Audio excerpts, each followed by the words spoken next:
Hola, buenos días, buenas tardes a todas y a todos. Bueno, el motivo de esta nueva reunión es abordar los aspectos fundamentales de la unidad 5, ¿sí? La unidad 5 que está relacionada con el punto referido a la antijuridicidad, ¿sí? O sea, ¿qué hace que una conducta, ¿sí?, sea de alguna manera contraria al ordenamiento jurídico, ¿sí?, y habilite la posibilidad de que una persona pueda ser demandada por daños, ¿sí?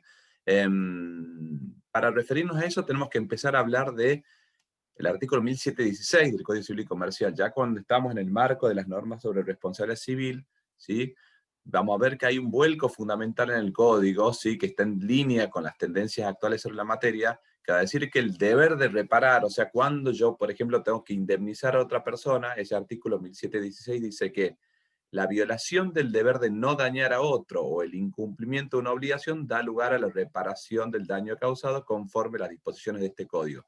¿Qué es lo que quiere decir? Lo que quiere decir fundamentalmente que la válvula de entrada al sistema de la responsabilidad, ¿sí?, para que alguien tenga que indemnizar o reparar el perjuicio causado a otra persona, lo dan dos supuestos fundamentales.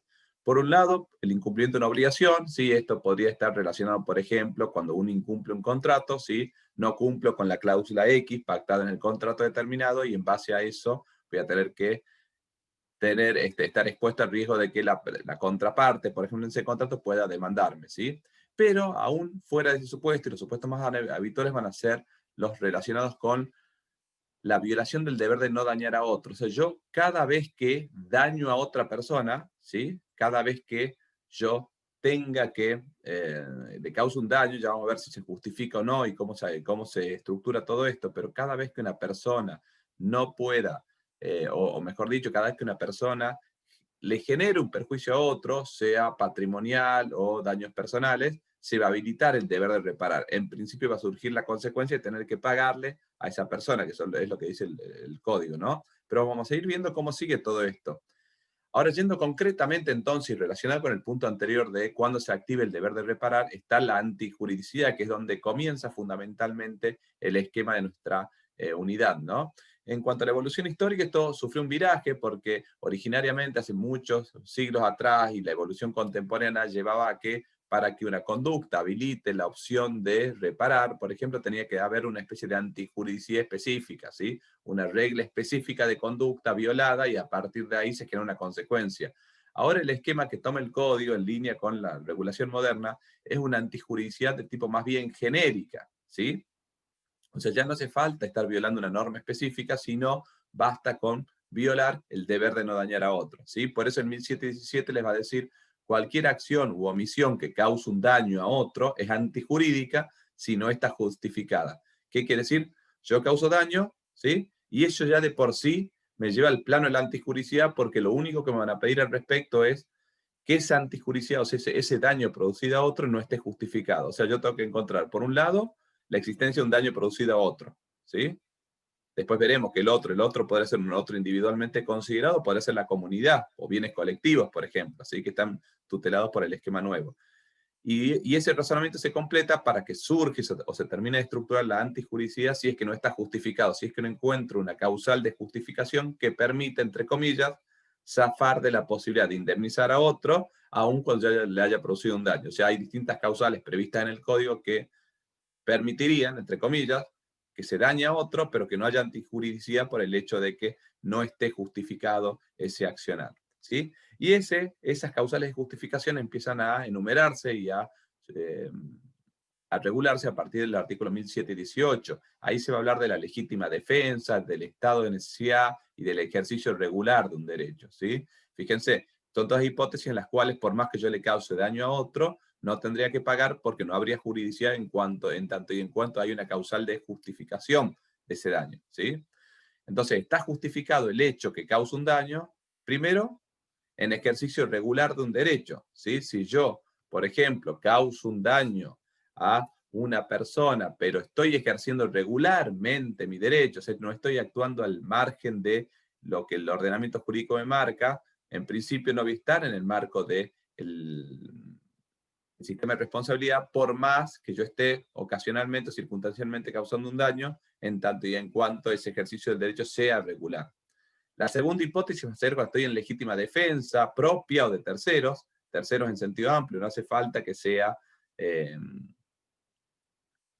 eventualmente una situación de un familiar, por ejemplo, aunque el concepto de tercero se podría hacer un poquito más complicado si es que yo lo empiezo a expandir, porque pareciera que la proporcionalidad de mi actuación, la justificación de mi actuación se va diluyendo a medida que voy interviniendo por un tercero, quizás que está más alejado de mi círculo de acción, o de mi círculo familiar, o de amistad, etcétera, etcétera. Pero lo concreto es que el código habla de legítima defensa propia o de terceros, siempre y cuando esa legítima defensa, el medio que yo use, sea racionalmente proporcionado, o sea, que no haya una desproporción entre mi mecanismo de defensa y el ataque, ¿sí?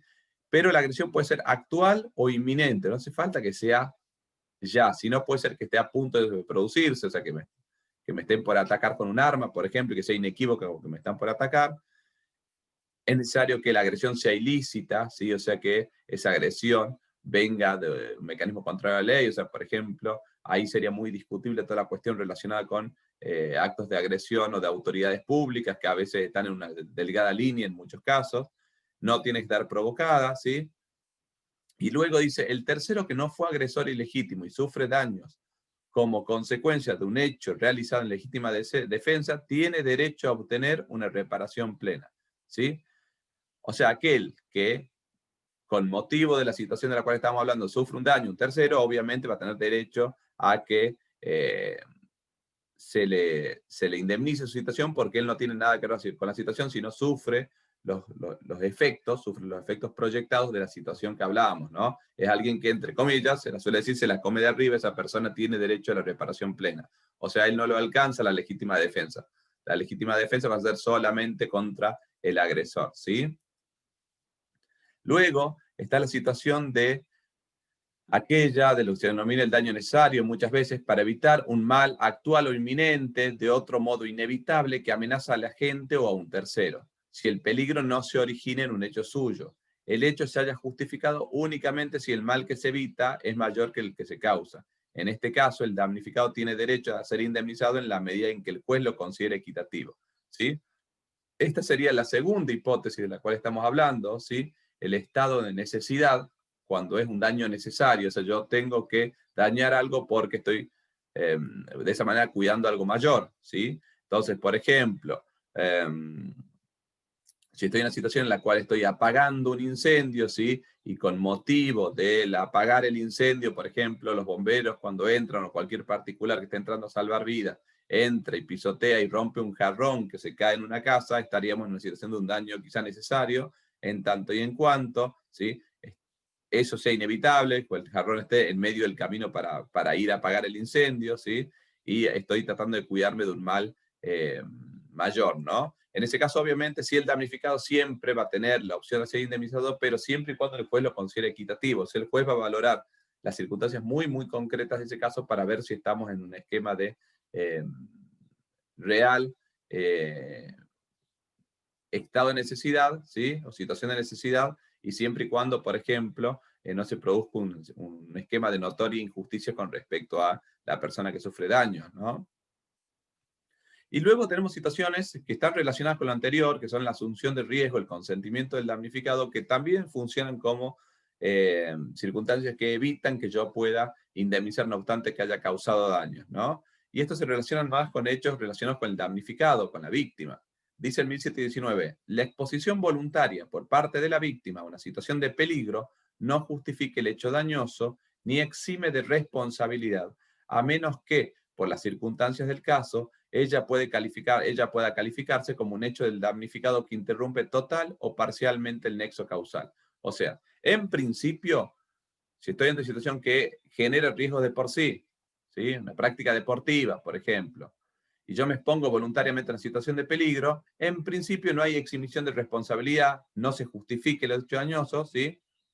Salvo que haya una ruptura total de nexo causal, esto que se vio cuando se hablaba de relación de causalidad en alguna unidad anterior, ¿sí? Con lo cual, la asunción de riesgos, tenga presente cuando yo asumo un riesgo, que en principio esa asunción de riesgo no es una exclusión para que el causante del daño quede liberado de pagar una indemnización, ¿no? Ahora bien, ese 1719 del Código dice quien voluntariamente se expone a una situación de peligro para salvar la persona o los bienes de otro, tiene derecho, en caso de resultar dañado, a ser indemnizado por quien creó la situación de peligro o por el beneficiado, o por el beneficiado del acto de abnegación. En este último caso, la reparación procede únicamente en la medida del enriquecimiento por él obtenido.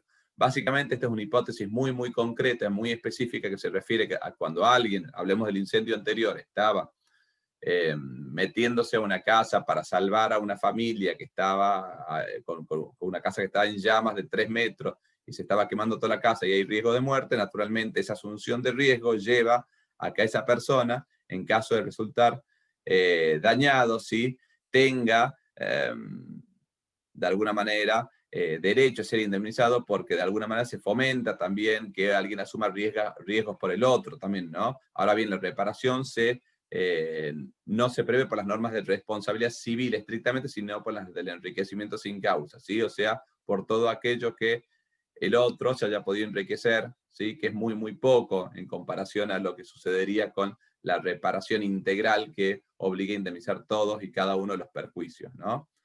Por último, hay un punto muy, muy, muy común, muy, muy habitual en el mundo contemporáneo, que es el consentimiento del damnificado, ¿sí?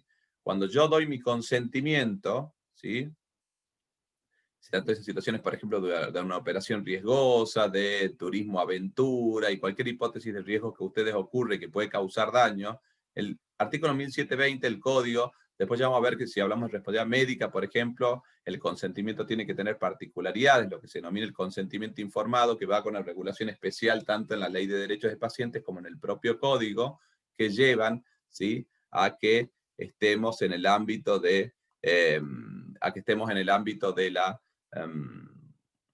de mayores restricciones para que ese acto de consentimiento sea válidamente dado, ¿no?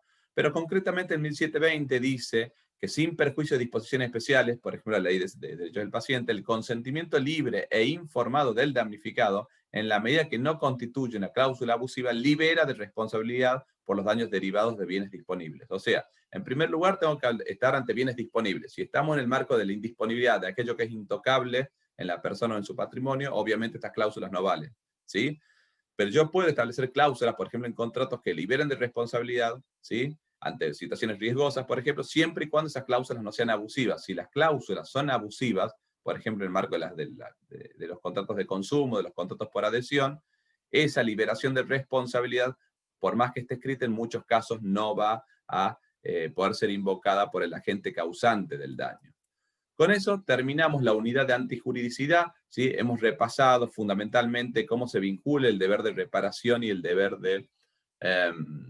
y la antijuridicidad. Hemos dicho que surge del deber de no dañar a otro en la medida que no haya nada que lo justifique. Vimos las justificaciones que puede haber, ¿sí?, el ejercicio regular del derecho, el estado de necesidad, ¿sí?, la legítima defensa, y después situaciones puntuales como el consentimiento de la víctima y la asunción de riesgo, ¿sí? Bueno, quedo a disposición de cualquier preguntas, dudas y comentarios, como siempre. Ahí está mi correo electrónico que ustedes ya tienen para poder encontrar o plantear sus dudas, inquietudes al respecto. Que tengan una muy buena jornada. Hasta luego.